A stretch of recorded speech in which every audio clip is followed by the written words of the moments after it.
Time and time again, a nuclear-armed Iran is the gravest threat this country faces. I've said time and time again that the Senate needs to have votes on the merits of this agreement. The President has taken us down a very dangerous path. The President has backtracked on his own words. He said that Iran needed to live up to all of its obligations under international law. Yet Iran still has not disclosed the past military dimensions of its nuclear program. The President said after this negotiating process began in December of 2013 that Iran has no need for a fortified underground military bunker in Fordo. Yet our negotiators have conceded the existence, with centrifuge cascades, of that underground military bunker.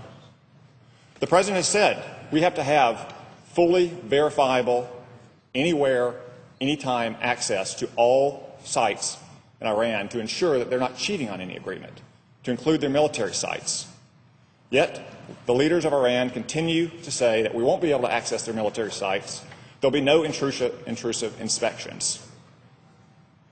I, the senator from Florida, many other senators have submitted multiple amendments to ask for votes on these points.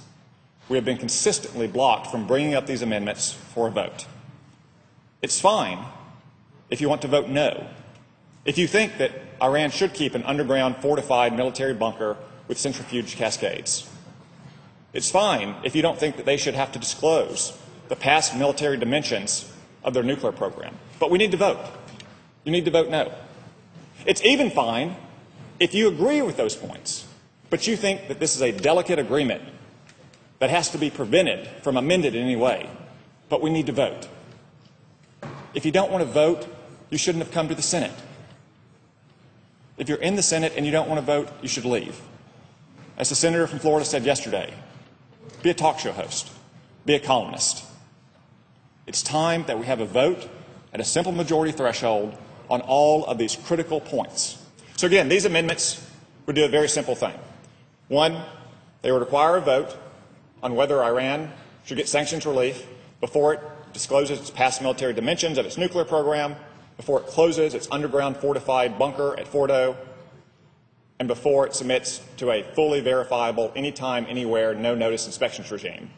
Second, would require Iran to acknowledge Israel's right to exist as a Jewish democratic state before they get nuclear weapons, because they continue to say that Israel will be wiped off the map.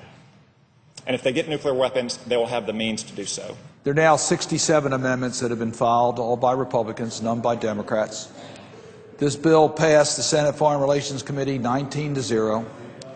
We've been working with Republicans who have filed amendments, Senator Corker and I, to try to accommodate them, and we have been making progress.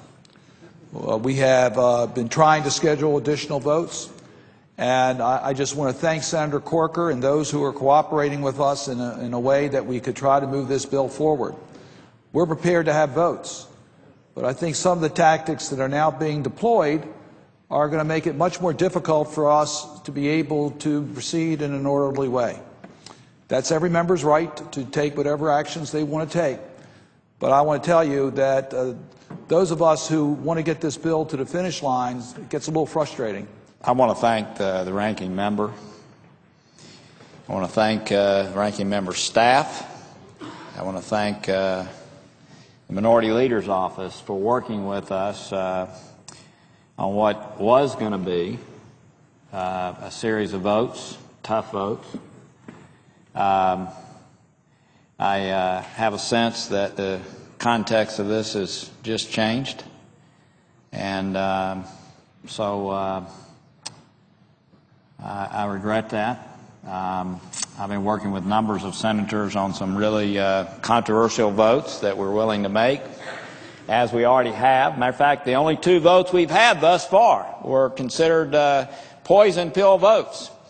And my friend from Maryland was willing to have more poison pill votes, if you want to call them that, tough votes. But I sense that the context of this debate may have just changed, and I yield the floor.